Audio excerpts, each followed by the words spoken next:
मुरादाबाद से खबर है, जहां पर विद्या निकेतन इंटर कॉलेज के प्रबंधक ग्रामीणों ने आरोप लगाया है और अपर मुख्य सचिव को शिकायती पत्र देकर विद्यालय में जांच की मांग की है। सर, आपने एक विद्या निकेतन इंटर कॉलेज की शिकायत की है, क्या पूरा मामला उसका? मेरी ग्राम पंचायत के बराबर में ही विद्या निकेतन इंटर कॉलेज पड़ता है। उसमें कुछ दिनों पहले एक जो प्रबंधक महोदय थे वहाँ वो गैर कानूनी रूप से जो है प्रबंधक बना दिए गए और उसके अंदर बहुत विद्यालय में पुराने वृक्ष खड़े हुए थे। कई अनियमितताएँ हैं जो उसमें उनके द्वारा की गई हैं। उन्हीं को लेकर के हमने कुछ अधिकारियों से शिकायत की थी IGRS पे। शायद जानकारी हुई है कि वहाँ पर कोई जांच अधिकारी आए थे और बिना शिकायतकर्ता को बताए वो जांच करके ले गए हैं, जबकि वहाँ पर साक्ष्य भी मौजूद हैं अभी विद्यालय परिसर में और कुछ अवशेष भी पड़े हुए हैं। अब जब शिकायतकर्ता संतुष्ट नहीं होगा तो ऐसी जांच करने से क्या फ़ायदा। हमारा उच्च अधिकारियों से ये अनुरोध है कि जो भी शिकायत हमारे द्वारा की गई है उसका नियमानुसार सही निस्तारण किया जाए और जो भी उचित कार्रवाई उनके खिलाफ हो सकती है वो की जाए। जो विद्यालय के अंदर पेड़ लगे हुए थे परिसर में, वो पेड़ किस किस की चीज़ के थे? उसमें पेड़ थे वो सागौन, शीशम, आम, जो इमारती लकड़ी होती है लगभग ऐसे पेड़ थे जो कीमती होते हैं और वो तितर बितर करके शायद बेच लिए गए, जहाँ तक मेरा ये अनुमान है। क्या ये समिति के द्वारा बेचे गए या बिना समिति के? इसी विषय को लेकर हमने जो है जांच कराई है और ये तो जांच में पता चलेगा उन्होंने उसकी समिति बनाई थी नहीं बनाई थी, लेकिन हमें ऐसा महसूस होता है कि उन्होंने बिना समिति बनाए उन पेड़ों को काट दिया है। आज जो जांच आई थी तो आपको बिना बताए जांच से आप संतुष्ट हैं? नहीं, हम संतुष्ट नहीं है क्योंकि जो जांच अधिकारी आए थे उन्हें बताना चाहिए था। भाई जब तक शिकायतकर्ता वहाँ मौजूद नहीं होगा तो शिकायतकर्ता संतुष्ट कैसे होगा। आप संतुष्ट नहीं थे तो अगला कदम क्या उठाएंगे आप? हम अब संबंधित अधिकारियों से मिलेंगे और इस विषय में फिर शिकायत की जाएगी। सर, क्या नाम है आपका? राजेश कुमार।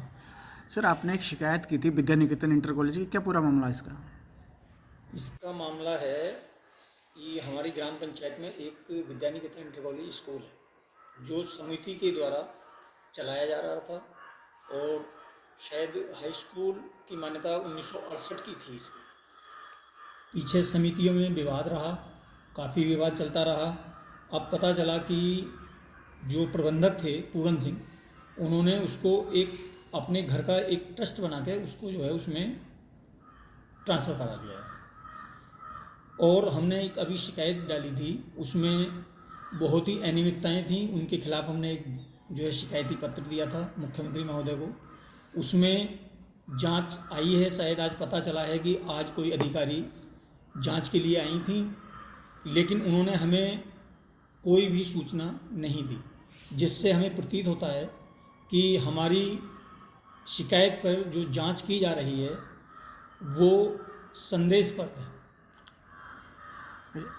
अब हम जैसे स्कूल में देखा गया है कि अभी भी काफ़ी पेड़ जो काटे गए हैं जो बिना परमिशन के नहीं काट सकते, और विद्यालय की प्रॉपर्टी है, उसको समिति की एक मीटिंग में एजेंडा पास होगा, उसके बाद वन विभाग से उसकी परमिशन ली जाएगी और उसकी धनराशि को स्कूल के खाते में जमा किया जाएगा। जहाँ तक हमारा अनुमान है कि इन सभी कार्यों में से कोई कार्य ना करकर और उनको चोरी से काटा गया है और उस पैसे को अपने पर्सनल यूज में लिया गया है। जो पेड़ कटे हैं वो किस किस्म के जात? उसमें शीशम, सागौन, आम, यूकेलिप्टिस, भिन्न तरीके के जो पेड़ थे वो काटे गए हैं। उनकी कुछ जड़ें खुर्द-बुर्द कर दी गई हैं और कुछ जड़ें आज भी मौजूद हैं विद्यालय के अंदर। कुछ जड़ें JCB से जो उखाड़कर उनको गड्ढों को काट दिया गया है और कुछ जड़ें आज भी अभी मौजूद हैं। जो आज जांच आई थी उससे आप संतुष्ट हैं?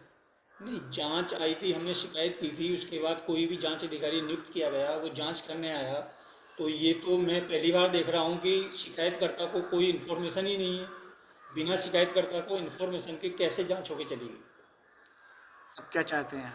अब यही चाहते हैं कि जैसे हमारे जो बिंदु हैं शिकायत के, अब यहाँ एक हिंदी के प्रवक्ता हैं पृथ्वी सिंह, जो पिछले 2 या 3 वर्षों से बीमार हैं, स्कूल आने की हालत में नहीं है, लेकिन उनका रेगुलर वेतन निकल रहा है। प्रबंधक 30,000 रुपये महीना उनसे लेता है और जो है रजिस्टर पर साइन होकर उनका जो है वेतन बिल बनकर चला जाता है। यही बिंदु हमारे हैं, इनकी जो है सही से जांच कराई जाए और मेरी सभी अधिकारियों से यही अपील है कि इस संस्था को बचाने के लिए और संस्था के हक में सही जांच कराई जाए और दोषी व्यक्ति के खिलाफ सख्त से सख्त कानूनी कार्रवाई की। मुरादाबाद से रेहान अंसारी की रिपोर्ट।